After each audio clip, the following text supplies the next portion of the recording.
My name is Brooklyn Palmer.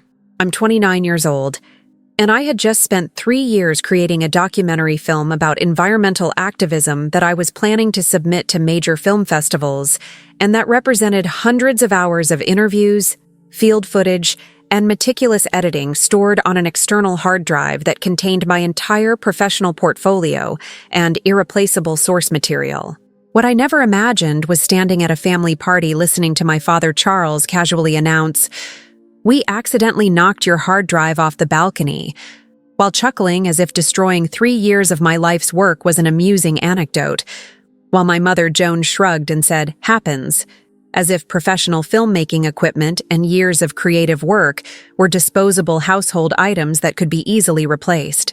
What made this moment infinitely more devastating was watching my extended family join in the laughter at my visible distress, treating the destruction of my career-defining project as a joke, while completely unaware that I had been funding their comfortable lifestyle through paying for their upcoming $18,700 family reunion and covering various household expenses that enabled them to maintain their standard of living while dismissing my documentary career as a hobby. What my family didn't know was that their laughter at destroying my irreplaceable work had just motivated me to stay silent until midnight, when systematic accidents would start happening to everything they valued: canceled vacation reservations, frozen credit cards, and disconnected utilities that would teach them what actual accidents feel like when you lose something important. The documentary filmmaking career that my family had consistently dismissed as a hobby, despite its professional success and substantial income, had begun 7 years earlier when I discovered that my passion for environmental issues and my technical skills with camera equipment could be combined into meaningful storytelling that educated audiences while creating social impact. My path into documentary filmmaking had been unconventional, starting with environmental science coursework in college that had made me passionate about conservation issues, but had also revealed that traditional scientific careers didn't match my communication-focused strengths and my desire to reach broad audiences rather than just academic communities. Environmental communication requires translating complex scientific concepts into narratives that engage general audiences. My environmental studies professor Dr. Sarah had explained during a course on science communication, and documentary filmmaking creates opportunities to educate while entertaining in ways that research papers and academic publications never achieve. The intersection of environmental passion and visual storytelling had led me to film school, where I had focused on documentary techniques that combined journalistic integrity with cinematic storytelling that could make environmental issues emotionally resonant rather than just intellectually important. Documentary filmmaking requires both technical skill and narrative instinct. My film school mentor Marcus Webb had taught me, because audiences need to care about your subjects as people before they'll engage with the broader issues your film addresses. My early career work had involved creating short environmental documentaries about local conservation efforts, gradually building my technical skills and developing the narrative approaches that would distinguish my work from generic educational content that informed without inspiring.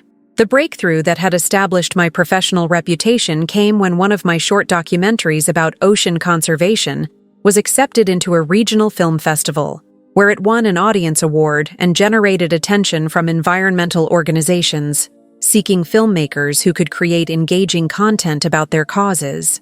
Your documentary made complex marine ecology accessible and emotionally compelling, the festival judge had written in her feedback, combining scientific accuracy with human stories that helped audiences understand both the problems and the potential solutions. The festival's success had generated commissions from environmental nonprofits seeking documentaries about their conservation work, creating steady income that supported my transition from part-time freelance work to full-time documentary filmmaking career. Over the following years, I had created documentaries about forest conservation, renewable energy transitions, sustainable agriculture, and wildlife protection, with several films winning awards at environmental and documentary film festivals, while generating speaking fees and consulting income that made my career financially sustainable. Brooklyn Palmer is emerging as one of the most compelling voices in environmental documentary filmmaking, an industry publication had written in a profile about my work. creating films that educate without preaching and inspire without manipulating through authentic storytelling and beautiful cinematography. The professional recognition and substantial income my documentary career generated represented years of dedication to craft, investment in equipment, and development of narrative skills that distinguished my work from amateur environmental content that characterized much of the genre. But despite my professional success, festival awards, and income that exceeded what many traditional careers provided, my family had consistently treated my documentary filmmaking as a hobby rather than serious work, dismissing my achievements while accepting the financial support my career generated. "Brooklyn makes environmental videos," Charles would explain dismissively when relatives asked about my career. "She films trees and animals for nonprofit organizations that can't afford real filmmakers. Us?" The characterization of my documentary work as filming trees and animals, rather than recognizing the complex storytelling, technical expertise, and professional recognition my films had achieved, revealed Charles's fundamental disrespect for creative careers and his inability to value work that didn't conform to his narrow definition of professional success. Joan's attitude toward my career was equally dismissive, treating my filmmaking as an extended hobby phase that I would eventually outgrow when I pursued what she considered more stable and respectable career paths. "When are you going to get a real job?" Joan would ask during family gatherings. "Documentary filmmaking is fine as a hobby, but you need stable employment with benefits and retirement planning." The suggestion that my career was just a hobby, despite generating substantial income and professional recognition, revealed Joan's inability to recognize that creative work could be both personally fulfilling and financially sustainable when pursued with dedication and professional excellence. The differential treatment of my career compared to my brother's more conventional employment was particularly frustrating because my income actually exceeded his salary, but my family consistently treated his corporate work as more legitimate and impressive than my documentary achievements. "Your brother Marcus got another promotion," Charles would announce proudly at family dinners. "He's moving up the corporate ladder and building a solid career foundation." But when I mentioned winning film festival awards or receiving commissions for new documentary projects, Charles would respond with brief acknowledgement before changing the subject or making jokes about my tree videos that minimized my professional accomplishments. The pattern of dismissal had been particularly painful because I had been quietly funding various family expenses and covering costs that enabled my parents to maintain their lifestyle while they criticized my career choices and questioned my professional decisions. My financial support for the family had begun 3 years earlier, when Charles's business had experienced financial difficulties, and I had quietly started paying for their home insurance, helping with property tax payments, and covering various household expenses that they struggled to afford during the economic downturn. "We're going through a temporary difficult period," Charles had explained when first asking for financial help. "But this is short-term assistance until the business recovers, and we can handle our expenses independently." The temporary assistance had evolved into ongoing financial support that included funding family vacations, covering medical expenses, and recently paying $18,100 for an elaborate family reunion that Charles and Joan had planned without considering whether they could actually afford the luxury accommodations and activities they were organizing. "The family reunion needs to be special," Joan had said when explaining the expensive plans. "And we know you're doing well with your filmmaking work, so we thought you could help with the costs." The assumption that my financial success should automatically translate into funding their elaborate family events revealed their fundamental view that my documentary income was family resource, rather than personal earnings that I had every right to use for my own priorities and professional development. But while I was funding their lifestyle and covering their expenses, I was also working on my most ambitious documentary project, a feature-length film about grassroots environmental activism that had required 3 years of filming, editing, and narrative development that represented the pinnacle of my professional capabilities and creative vision. The environmental activism documentary had involved traveling to multiple states, conducting over 100 interviews with activists and scientists, capturing footage of conservation efforts and environmental challenges, and meticulously editing hundreds of hours of material into a cohesive narrative that told compelling human stories while addressing urgent environmental issues. This documentary represents your best work, my collaborator and editor Jessica Moore had said when reviewing rough cuts. The storytelling is powerful, the cinematography is beautiful, and you're addressing important issues through personal narratives that make the abstract concrete and emotionally resonant. The project had consumed enormous amounts of time, energy, and financial resources, with equipment investments, travel expenses, and editing time totaling tens of thousands of dollars that I had self-funded through my other documentary work and personal savings. The external hard drive that contained all the footage, interviews, and editing work for this 3-year project had been stored in my parents' guest room where I had been staying during a brief visit because I had been working on final edits and had needed access to their faster internet connection for uploading large video files to cloud storage services. "Your hard drive is safe here," Joan had assured me when I expressed concern about leaving valuable equipment in their home. "We'll be careful around your work materials and make sure nothing gets damaged." But that assurance had proven worthless when Charles's casual announcement at a family party revealed that my irreplaceable work had been destroyed through negligence that they found amusing rather than devastating. Have you ever spent 3 years creating something professionally significant only to have it destroyed by family members who laughed at your loss while living off the income your career generated? That's exactly what I was about to experience as Charles's casual announcement would reveal just how little my family valued the work that was funding their comfortable lifestyle. The confrontation that would permanently alter my relationship with my family was approaching, and their laughter at destroying my professional work would justify the midnight response that would teach them about consequences and accountability. The devastating moment that would expose my family's true priorities and their complete disregard for my professional work occurred at a family barbecue that Charles and Joan had organized to celebrate Marcus's latest corporate promotion, gathering extended family members to acknowledge his conventional career success, while my documentary achievements remained unmentioned and unappreciated. "We're so proud of Marcus's promotion," Charles announced to the assembled relatives. "He's really building an impressive career and showing what dedication and hard work can accomplish." The emphasis on Marcus's career development, while my own professional success was consistently ignored, created the familiar pattern of differential treatment that had characterized my entire adult relationship with my family. But approximately 2 hours into the party, as I was preparing to leave and return to my editing work, Charles approached me with a casual expression that suggested he was about to share an amusing anecdote rather than devastating news about my life's work. "Hey, Brooklyn," Charles said with a slight chuckle, "we need to tell you about a little accident that happened with your equipment."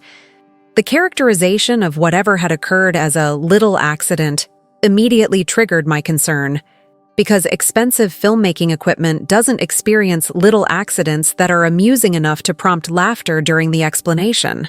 "We accidentally knocked your external hard drive off the balcony," Charles continued with the same casual tone someone might use to describe spilling coffee. "It fell 3 stories onto the concrete and got pretty smashed up." The words seemed to echo in my mind as I processed what he was actually saying.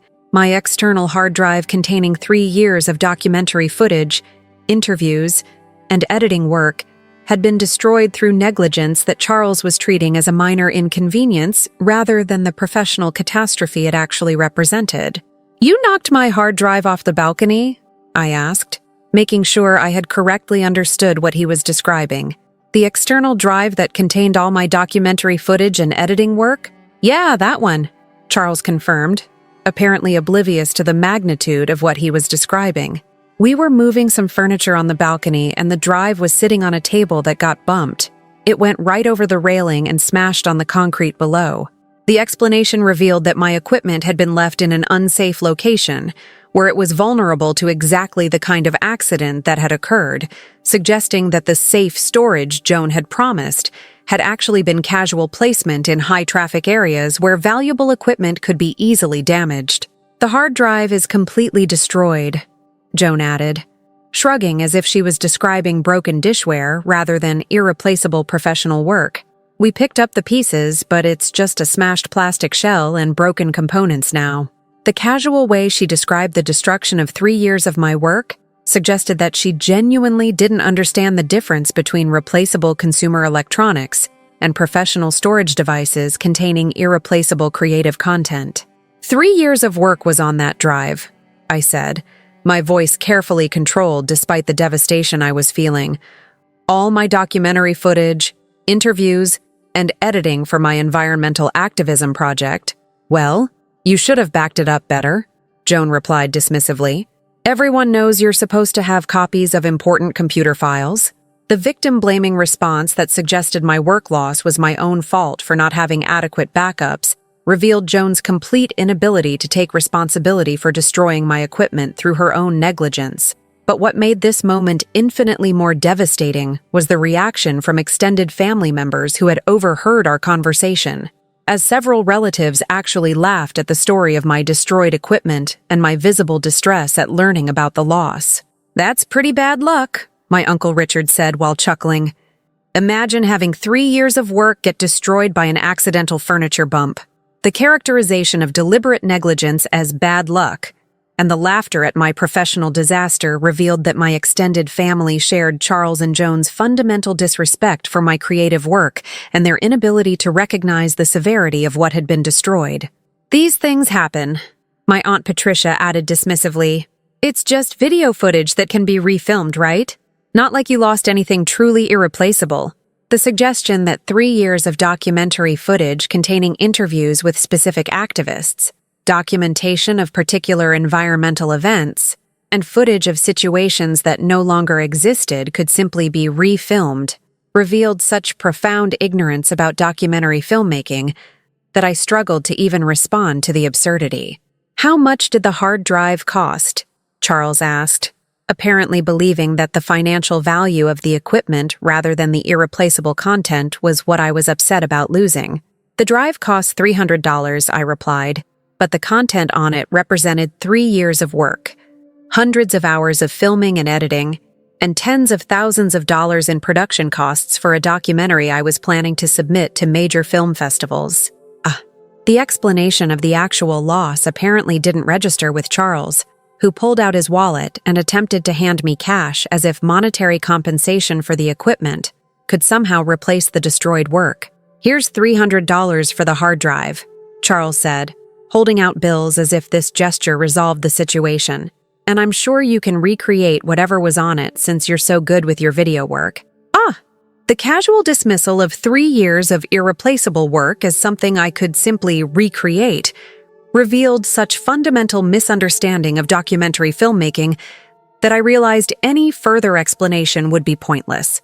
But the moment that crystallized my decision to pursue comprehensive retaliation came when Joan actually laughed at my expression while I was processing the magnitude of my loss, apparently finding my distress amusing rather than understanding that they had just destroyed my career-defining project. "Brooklyn looks so serious," Joan said while chuckling. "It's just video footage, not like we destroyed something truly valuable. You can always film more trees and interview more environmentalists." The laughter and dismissal of my professional work as just video footage, while I was visibly devastated by the loss, revealed a level of cruelty and disrespect that transcended the accidental nature of the equipment destruction and exposed their true feelings about my career and accomplishments. The extended family members who had witnessed this conversation joined in the casual dismissal, with several people offering unhelpful advice about backing up files or suggesting I should be grateful the accident wasn't worse, as if there was a scenario where destroying 3 years of irreplaceable work could somehow be minimized or reframed as fortunate. "At least it was just work files and not family photos," someone said, apparently believing that professional content was less valuable than personal memories. "You can always create new work, but family memories are irreplaceable." The irony that they were saying this at a party celebrating my brother's career, while dismissing the destruction of my own professional work, was apparently lost on everyone present, revealing the double standard that characterized how my family valued conventional versus creative careers. I made the conscious decision in that moment to say absolutely nothing more about the destroyed hard drive, the lost work, or my devastation at having 3 years of effort obliterated through negligence that they found amusing. Okay, I said simply, accepting Charles's $300 and leaving the party without further discussion or emotional display that they could use to characterize me as dramatic or oversensitive about the loss. But my silence wasn't acceptance or forgiveness. It was strategic planning for the midnight response that would teach them what actual accidents feel like when you lose things you value while people dismiss your pain as overreaction to minor inconveniences. Have you ever had your professional work destroyed by family members who laughed at your loss while completely unaware they were living off your income? The pain of losing 3 years of work was transforming into cold calculation about the systematic elimination of their comfortable lifestyle that would begin at exactly 12:01 a.m. Their laughter at destroying my irreplaceable work had just triggered consequences they never anticipated, because people who find professional devastation amusing need to learn what real loss actually feels like. The strategic silence I maintained during the remainder of the family party and the drive home was motivated by the understanding that any emotional response would give my family ammunition to characterize me as dramatic or oversensitive, while allowing me time to plan the comprehensive response that would begin at midnight and teach them about consequences and accountability. The destroyed external hard drive did contain 3 years of irreplaceable documentary footage, but what my family didn't know was that I had been maintaining cloud backups of most of the critical content as a precaution against exactly the kind of equipment failure or loss that had just occurred. The backup strategy meant that while I had lost some recent editing work and would need to recreate portions of my documentary timeline, the core footage and interviews were recoverable from cloud storage that I had been maintaining throughout the project, despite the substantial monthly storage costs. Your paranoia about losing footage just saved your project, my editor Jessica texted when I explained what had happened. Most filmmakers don't maintain comprehensive cloud backups because of the expense and complexity, but your disaster recovery planning means you can rebuild the documentary. The knowledge that my work was ultimately recoverable provided some emotional relief from the devastation of learning about the destroyed hard drive. But it didn't diminish my anger at my family's negligence and their cruel laughter at what they believed was complete loss of irreplaceable work.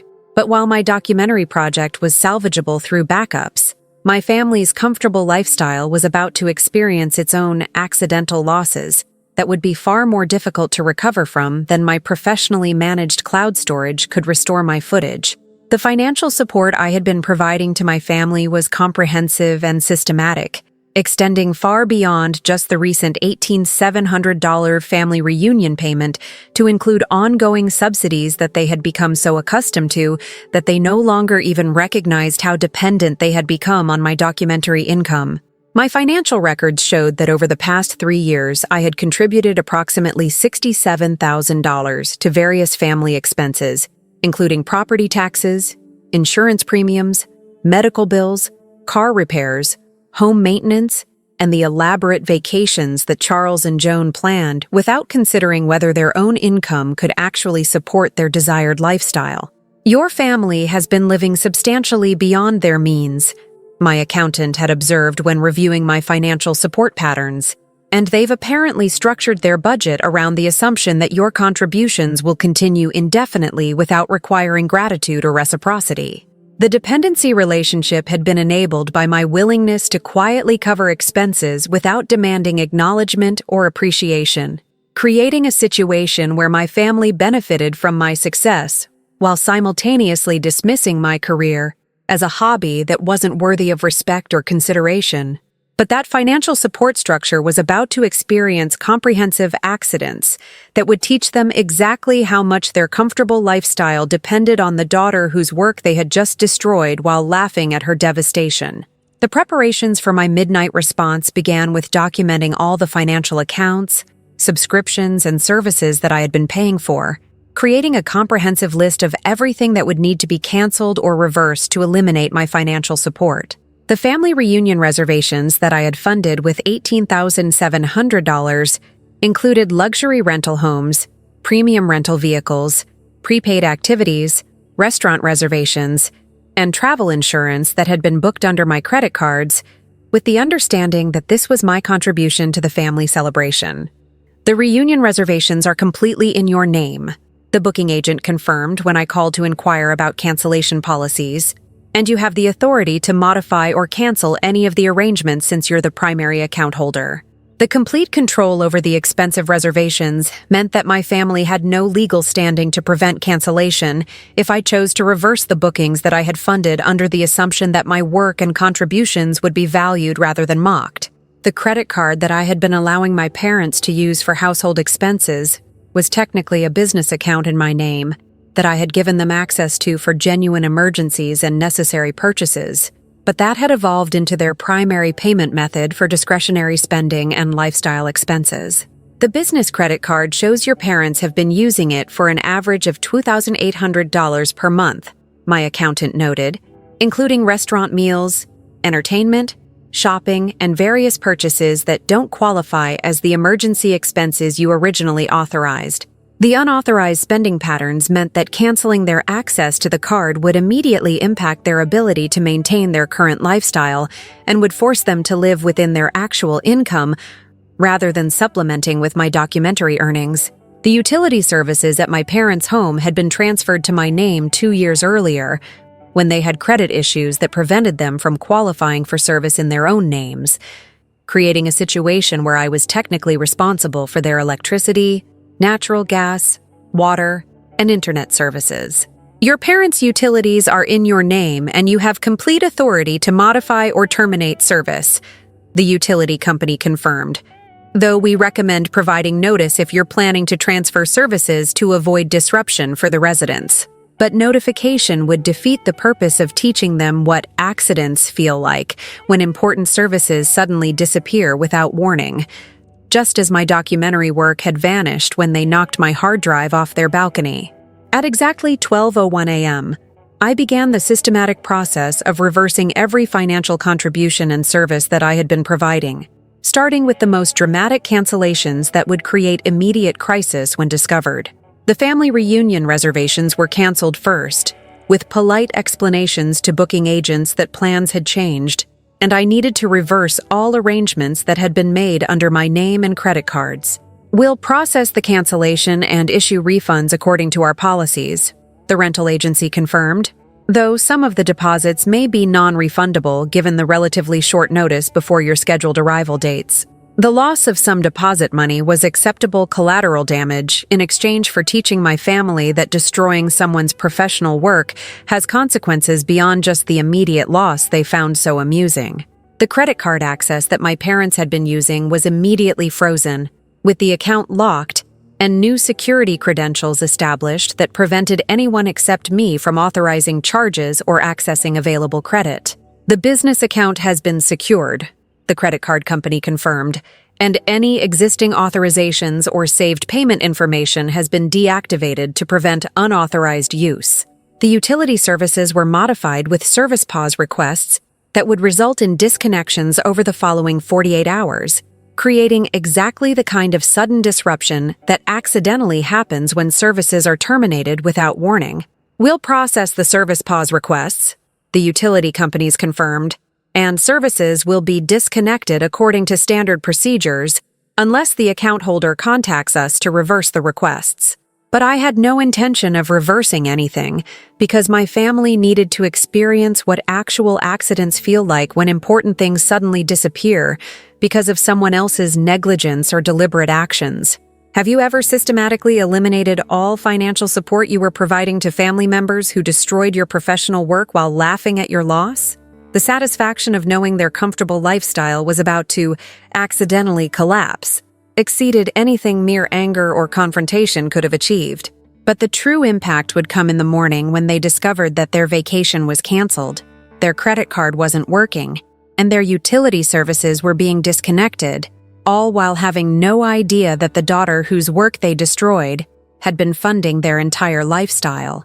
The systematic destruction of my family's comfortable lifestyle began unfolding through the morning hours following my midnight cancellations, as various family members discovered that things they had taken for granted were suddenly and inexplicably unavailable or terminated without warning. The first indication of problems came at 6:47 a.m., when my Uncle Richard tried to finalize transportation arrangements for the family reunion and discovered that all the rental vehicle reservations had been canceled, and the luxury properties they were planning to stay in were no longer available. "Brooklyn, there's something wrong with the family reunion bookings."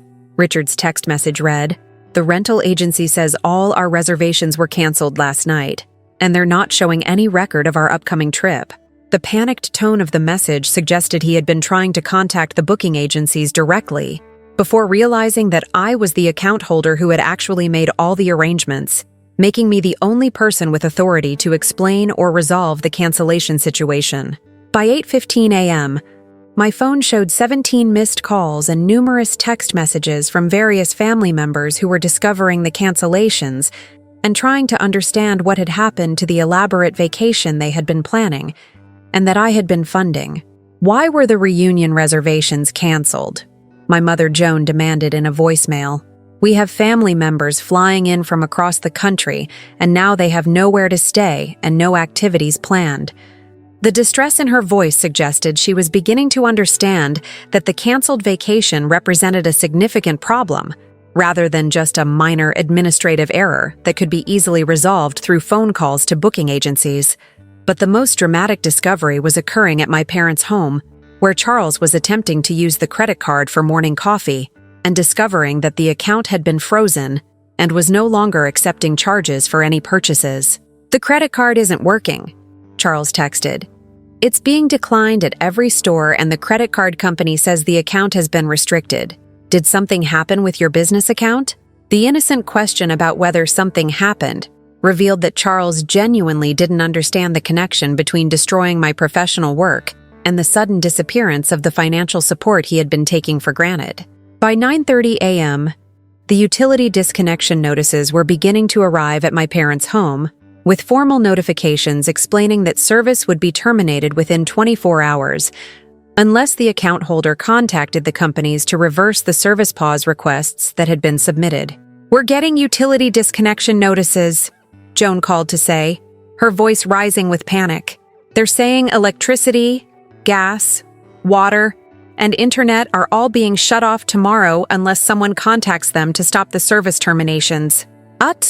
The comprehensive nature of the pending service disruptions was beginning to suggest that these weren't random coincidences or administrative errors, but rather coordinated actions that someone had deliberately initiated, though my family still hadn't made the connection between their laughter at destroying my work and the sudden collapse of their comfortable lifestyle. "Brooklyn, we need you to call these companies right away," Joan continued. "The services are all in your name, and they won't talk to us about reversing the disconnections without authorization from the account holder." The panic in her voice as she realized that her home was about to lose essential services revealed that she was finally beginning to understand that their comfortable lifestyle had been dependent on my financial support, rather than being sustainable through their own income and resources. The family group chat that had been created to coordinate reunion planning was exploding with increasingly frantic messages as relatives discovered the cascading problems and tried to understand what was happening to their carefully planned vacation. "All our reservations are canceled," one cousin posted. "Hotels, rental houses, activities, everything is gone and we're supposed to leave in 2 weeks." "Who canceled everything?" another relative demanded. "We need to get these bookings reinstated immediately, or we'll lose all our deposits and have to cancel the entire reunion." But the most telling messages came from family members who were beginning to suspect that the cancellations weren't accidental and were asking uncomfortable questions about what had triggered such comprehensive reversals of carefully made plans. "Did something happen with Brooklyn?" my Aunt Patricia asked in the group chat. "All these reservations were made through her accounts and credit cards, and now everything is canceled at the same time." The dawning realization that I might have deliberately canceled the reservations rather than experiencing some kind of technical or financial problem was creating panic among family members who were beginning to understand that they might have done something to provoke my withdrawal of financial support. Charles's phone call at 11:47 a.m. represented the moment when my family finally understood that the canceled vacation, frozen credit card, and pending utility disconnections were all deliberately orchestrated responses rather than coincidental accidents or administrative errors. "Brooklyn, did you cancel the family reunion reservations?" Charles asked directly. his voice mixing confusion with growing anger as he processed that his daughter had apparently sabotaged the family vacation. "Just an accident, right?" I replied calmly, echoing his own words back to him while he listened in obvious confusion to the unexpected response. "What are you talking about?" Charles demanded. "Did you deliberately cancel $18,700 in vacation reservations and freeze the credit card?" "Things happen," I said, using Joan's exact phrasing from the previous day when she had dismissed the destruction of my professional work. "Accidents occur when people aren't careful with things that are important." The realization that I was intentionally mirroring their own dismissive language was beginning to dawn on Charles, though he still seemed to be struggling with the connection between my destroyed documentary and the sudden elimination of my financial support. "This is about your hard drive?" Charles asked incredulously.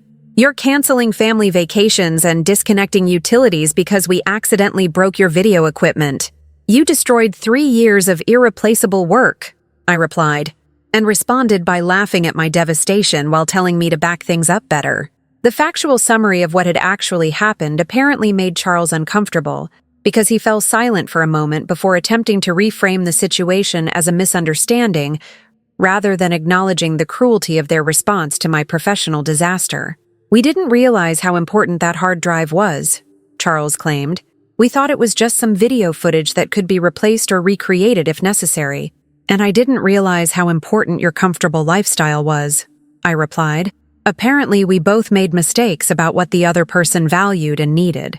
The parallel between their destruction of my work and my elimination of their financial support was finally becoming clear to Charles, though his response suggested he still believed there was a difference between the two situations. "But you're punishing the entire family," Charles protested. "Not just us, but all the relatives who were planning to attend the reunion and who didn't have anything to do with your hard drive. And you destroyed my work in front of the entire family," I replied, while they laughed at my loss and dismissed 3 years of professional effort as something I should have backed up better. The reminder about the family's collective dismissal of my devastation apparently struck home, because Charles's next statement revealed he was beginning to understand the severity of how they had treated me and my work. "We're sorry about your hard drive," Charles said, "and we'll pay to replace any equipment or footage that was lost. Just please restore the family reunion reservations and the credit card access so we can move forward." The attempt to resolve the situation through financial compensation and apologies while maintaining access to my financial support revealed that Charles still didn't fully understand that this wasn't about money. It was about respect, accountability, and learning that destroying someone's professional work has lasting consequences. Have you ever watched your family panic when they realized their comfortable lifestyle was built on financial support from the person whose work they destroyed while laughing? The satisfaction of hearing Charles finally apologize exceeded anything immediate confrontation could have achieved, because he was learning through experience rather than just hearing words about consequences and accountability. But the permanent transformation of our family relationships was just beginning, as they were about to discover that some accidents have irreversible consequences that can't be fixed through belated apologies or financial offers. The permanent transformation of my relationship with family members who had destroyed my professional work while laughing at my devastation was completed through the systematic elimination of all financial support and the establishment of boundaries that ensured they understood the lasting consequences of their cruelty and disrespect. Charles's desperate attempts to negotiate restoration of the canceled vacation and frozen accounts continued throughout the day, with increasingly frantic phone calls, as he realized that my withdrawal of financial support was comprehensive and potentially permanent, rather than temporary punishment that would end after he apologized adequately. "Brooklyn, please let's talk about this rationally," Charles pleaded during an afternoon phone call. "We made a mistake with your hard drive, and we're genuinely sorry for not taking better care of your equipment and for laughing when you were obviously upset."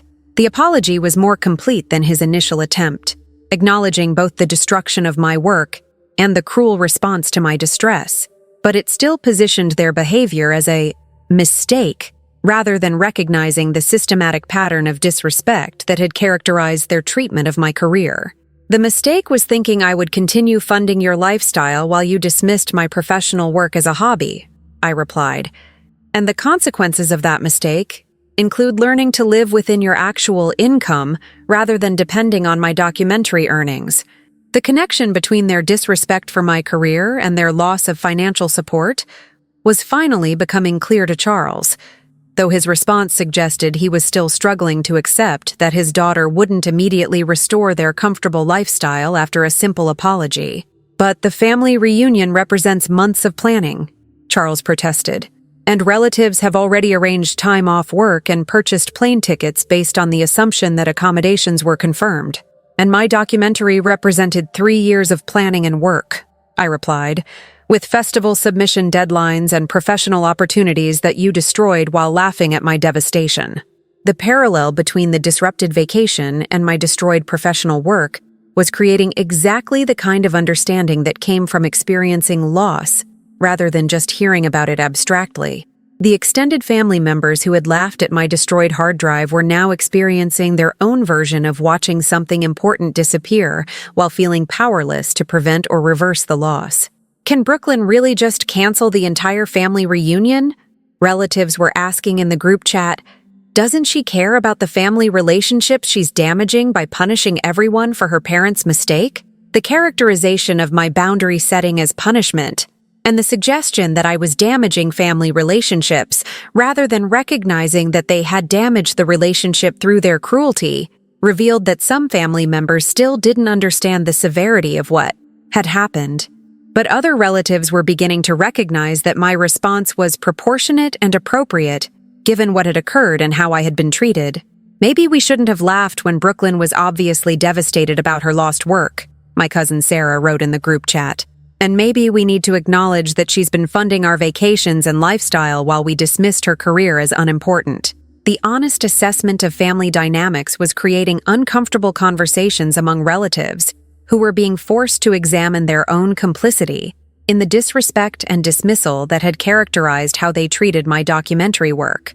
Joan's response to the crisis was initially focused on practical problems rather than understanding the emotional dimensions of what had occurred, as she attempted to resolve utility disconnections and credit issues through technical solutions that avoided acknowledging the relationship damage that had motivated my withdrawal of support. "The utility companies say only you can authorize service restoration," Joan called to explain, "and they're going to disconnect everything tomorrow unless you contact them to reverse the termination requests." "Things happen," I replied, using her own dismissive phrase from when she had minimized the destruction of my work. "I'm sure you can figure out alternative arrangements."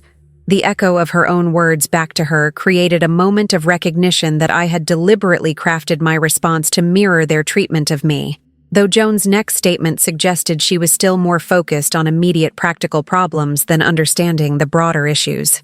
"Brooklyn, this isn't funny," Joan said. "We're talking about losing essential services in our home because you're angry about an accidental equipment damage." "Cool. You're right, it's not funny," I agreed. "Just like destroying 3 years of professional work wasn't funny despite your laughter when I was processing that loss." The direct confrontation about her cruel response to my devastation apparently struck home, because Joan's voice shifted from demanding to pleading as she began to understand the emotional pain that had motivated my comprehensive withdrawal of support. "I didn't realize how important that project was to you," Joan said quietly, "and I'm sorry I laughed when you were upset about losing your work." The apology was meaningful because it acknowledged the specific cruelty of laughing at my pain, rather than just the general fact that my equipment had been destroyed, representing genuine understanding of what had been most hurtful about their response. But understanding didn't automatically restore the financial support they had taken for granted, because some lessons can only be learned through experiencing the consequences of your actions rather than just hearing explanations about why those actions were hurtful. "Your apology is noted," I said, "but the financial support I was providing is permanently ended, and you'll need to structure your budget around your actual income rather than expecting continued subsidies from the documentary career you dismissed as a hobby." The finality of my decision apparently shocked Joan, who had been assuming that an adequate apology would restore everything to previous arrangements, rather than recognizing that some relationship damage creates permanent changes in how people relate to each other. 3 months after the destroyed hard drive incident and the subsequent elimination of my financial support, My family was adjusting to their new financial reality, while I was rebuilding my documentary from backup footage and reestablishing the career trajectory that had been temporarily disrupted by their negligence. "Your documentary is looking excellent," my editor Jessica said while reviewing the reconstructed timeline. "And despite the setback with the destroyed drive, you're actually on track to meet your festival submission deadlines." The professional recovery had been facilitated by the comprehensive backup strategy I had maintained throughout the project, creating redundancy that most documentarians didn't bother establishing because of the expense and complexity involved. "The rebuilt documentary is actually stronger than the original edit," Jessica observed, "because reviewing all the footage again helped you identify better narrative choices and stronger emotional moments that you had overlooked in your initial timeline." The creative improvement that had emerged from being forced to reconstruct the project demonstrated that even professional disasters can sometimes create opportunities for artistic growth if you have the resilience to work through the setback. But while my career was recovering and even improving, my family was struggling with the financial realities of living within their actual means rather than depending on subsidies from the daughter whose work they had dismissed and destroyed. "Your parents had to cancel their country club membership," my cousin Sarah reported, "and they're driving their old cars instead of leasing new vehicles because they can't afford the payments without your financial support." The lifestyle reductions my parents were experiencing represented the natural consequences of their income level, rather than reflecting any kind of deprivation or hardship, though they were apparently struggling with the adjustment to living without luxury expenses they had previously taken for granted. "Charles and Joan are telling people you cut them off financially over an accident," relatives reported. "But other family members are pointing out that you were funding their lifestyle while they disrespected your career and destroyed your work." The social consequences of their behavior were creating exactly the kind of accountability that comes from having your actions examined by community members who understand both sides of the conflict and can evaluate who behaved reasonably and who bears responsibility for relationship damage.